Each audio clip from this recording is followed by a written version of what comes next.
Here we are on Wednesday. I almost forgot what day it is.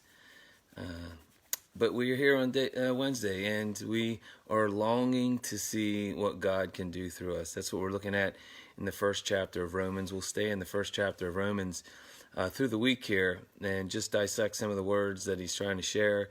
Again, he is writing this epistle to the church in Rome while on his third trip to Corinth. And so he stayed in Corinth on this trip about 3 months.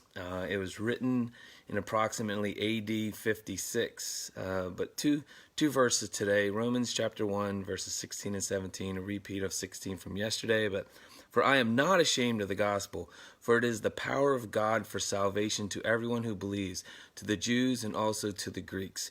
For in it the righteousness of God is revealed from faith to faith, as it is written, the righteousness shall live by faith. The righteous shall live by faith. Paul moves from yesterday's passage into today's passage with an attitude and heart for the gospel. He began today's passage by claiming that he was not ashamed of the gospel. The picture that comes to mind is Paul exclaiming, I know that the times are tough, that most things at the moment are unexplainable, and I know that people are dying for the gospel, and the numbers of church leaders have died for their faith, but I am not ashamed of the gospel. In verse 16, Paul shares with the church in Rome that there is power from God through the gospel.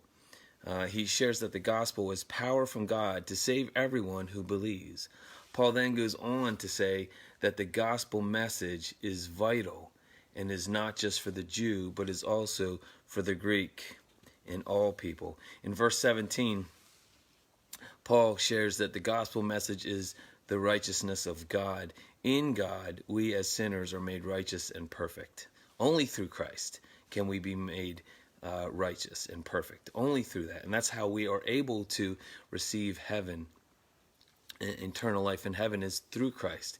Because only the righteous get to heaven, and we aren't righteous, and we can't be righteous. No matter how much you give, no matter how much you pray, no matter how many times you help the elderly across the street, we are not righteous. We just are not righteous people. But through Christ, we can receive salvation, and that's what it's sharing here, is that this happens through putting our faith in Christ. The biggest part of Christianity and the Christian walk is faith. And defining faith, we all love God when we have it figured out. Oh yeah, I'll go because you figured it out. That you count the cost and you think, okay, yeah, I can do that. It's those things where when you know and you have it figured out, there's no worries, or when you know it won't be too painful, or everything will go your way. I love the story I heard with Disney when he was deciding to start an amusement park or whatever he had in mind at the time, but he asked his people, his group of people that met to decide what it would look like and what would they wanted to do, and they would come up with ideas, and he would say to them, can we do that? And their response was, oh yeah, absolutely, we could do this. And that's when he'd say, well then that's not what I'm looking for. And then they would go back and they would come up with another idea, and they would be so excited about it because it was so big. And they would come and he would say, well, can we do this? And their response again was, well, absolutely we can do this. We can do this. Yes, we can do this. And he would say, well, then that's not what I'm looking for. And they finally did this back and forth multiple times until they came up with this plan, Disney World. And they came up with this plan. And Disney said, well, can we do that? And they said, well, no, this is dreaming. This is way beyond what we could ever do. This is just a far out dream. And then Disney said, well, then that's what we want. That's what we're looking for. And the biggest part of Christianity and the Christian walk is faith, that it's way beyond what we can do. If you can figure it all out and have all the answers, then that's not living by faith. And see, a lot of people love to pray and they love to talk to God, but they don't walk by faith. They only walk by knowledge and what they have figured out. Like I said, we all love God when we have it figured out, or we know it won't be too painful, or everything will go our way. It's the other 90% or the other 99% of the time that we need faith. Going without knowing what the future brings, and listening to God even when we don't know what we're walking into, knowing that he will walk with us and be there with us the whole time.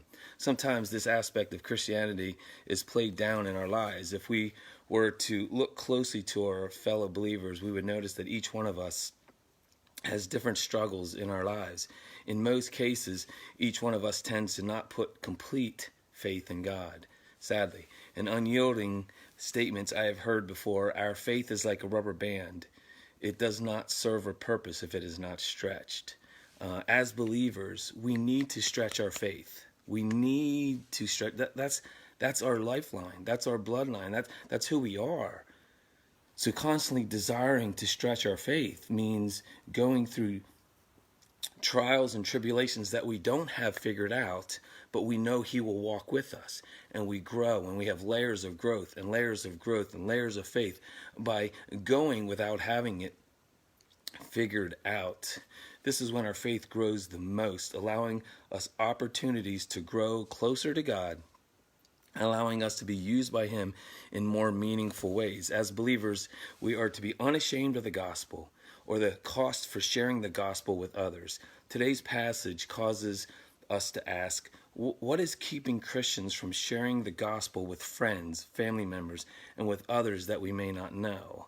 As I write this devotional today, these questions keep coming to my mind. What is keeping me, Mike Yaller, from sharing the gospel to my neighbors, or the mail person, or the cashier at Turkey Hill, or my family?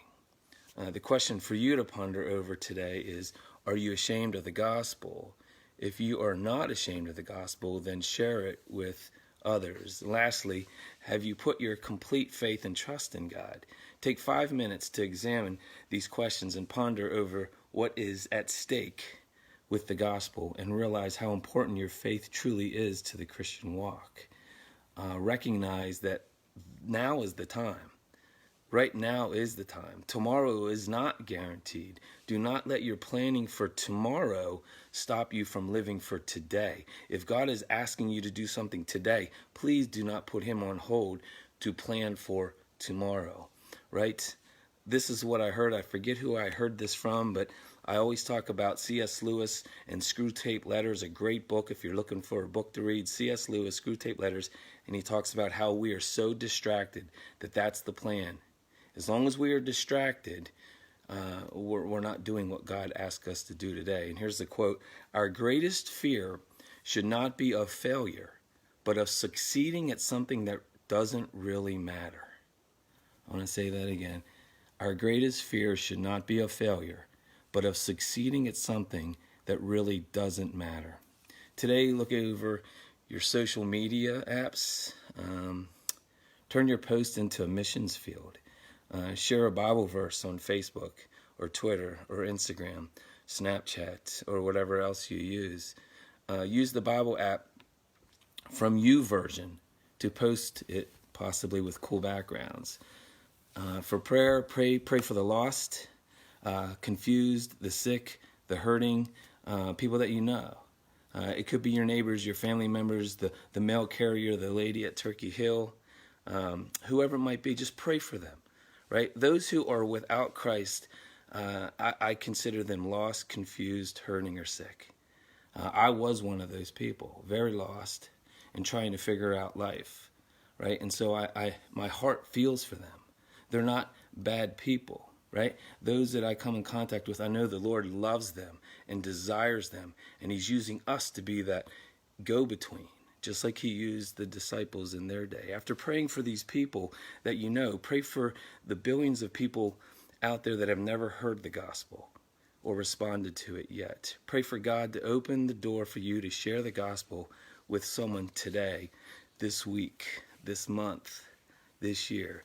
That quote, I just want to reiterate it one more time. Our greatest fear should not be of failure, but of succeeding at something that really doesn't matter.